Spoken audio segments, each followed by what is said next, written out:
Ouverture d'une enquête sur la mort de Saif al-Islam Kadhafi. Après avoir confirmé la mort par balle la veille de Saif al-Islam Kadhafi, fils du dictateur défunt Mouammar Kadhafi, le parquet général à Tripoli a annoncé mercredi 4 février l'ouverture d'une enquête. Le bureau du procureur a indiqué qu'une équipe accompagnée de médecins légistes et d'experts s'était rendue mardi à Zenten, dans l'ouest du pays, et avait examiné la dépouille de celui qui a longtemps été considéré comme le successeur potentiel de son père.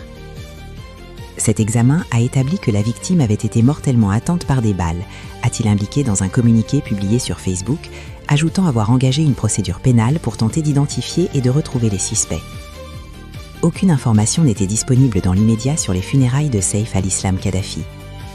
Recherché par la CPI pour crimes contre l'humanité, il avait été arrêté en 2011 dans le sud libyen. Longtemps détenu à Zenten, il a été condamné à mort en 2015 à l'issue d'un procès expéditif avant de bénéficier d'une amnistie. Jusqu'à l'annonce de son décès, on ne savait pas où il se trouvait. Depuis la chute de Mouammar Kadhafi en 2011, la Libye peine à retrouver sa stabilité et son unité. Deux exécutifs s'y disputent le pouvoir.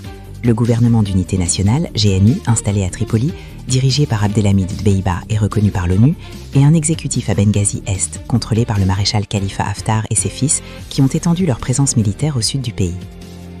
Pour l'heure, les autorités libyennes, dans l'Est comme dans l'Ouest, n'ont fait aucun commentaire. L'avocat français de Saif al-Islam Kadhafi, Marcel Secaldi, a dit à l'AFP que son client avait été tué dans la maison où il résidait à Zenten par un commando de 4 personnes, encore non identifiées.